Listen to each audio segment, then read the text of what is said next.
ಹರಸಿದನು ಕಾಣಿಕೆಯ ಕೊಂಡೈ ವರಮಹಾಸತಿಯನು ಕುಮಾರರ ನರಸಿಯರ್ ಅನಿಬರವ ಚೋರಚನೆಯಲಿ ಮನ್ನಿಸಿದ ಅರಸಗಾಂಧಾರಿಯನು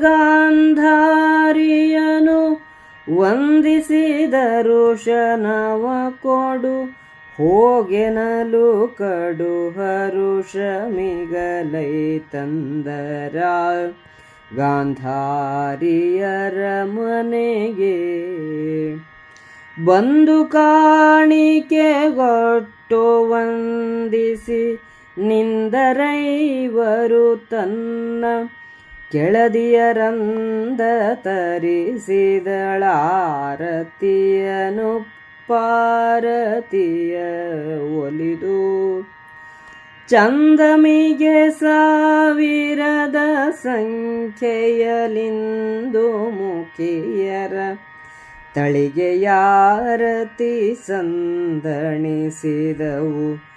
ಜಯಸಬುದ ಝೋಂಪಿಸಿದ ದುಂಬರವಾ ಅರಸಿ ಕಾಣಿಸಿಕೊಂಡಳಿ ನೃಪರರಸಿಯನು ಸುಕುಮಾರ ಕರನವರರಸಿಯರ ಸಖಿಯರ ವಿಲಾಸಿನಿಯರ ಪಸಾಯ್ತೆಯರ ತರಿಸಿಕೊಟ್ಟಳು ಬೇರೆ ಬೇರನಿಬರಿಗೆ ಉಡುಗೊರೆ ಗಂಧಮಾಲ್ಯಾಭರಣವನು ರಾಜೋಪಚಾರ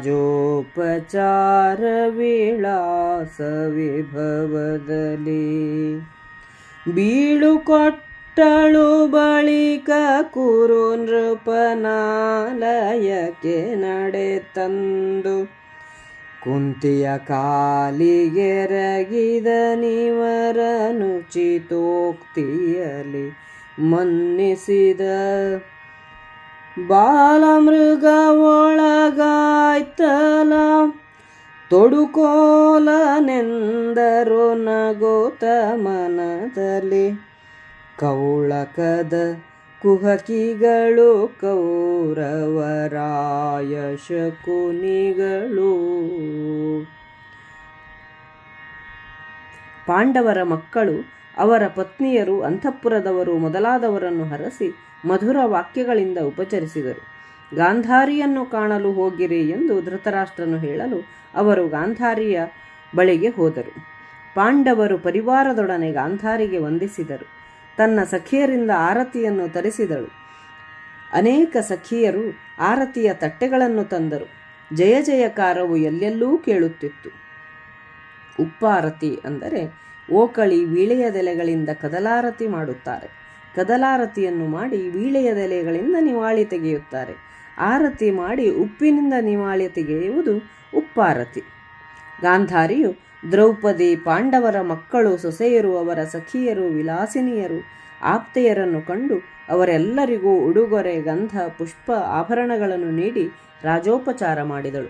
ಗಾಂಧಾರಿಯು ಪಾಂಡವರನ್ನು, ಅವರ ಪರಿವಾರದವರನ್ನು ಕಳುಹಿಸಿದಳು. ದುರ್ಯೋಧನನು ಪಾಂಡವರ ಬೇಡಿಗೆ ಬಂದು ಕುಂತೀದೇವಿಗೆ ನಮಸ್ಕರಿಸಿದನು. ಎಲ್ಲರನ್ನೂ ಉಚಿತವಾದ ಮಾತುಗಳಿಂದ ಉಪಚರಿಸಿದನು.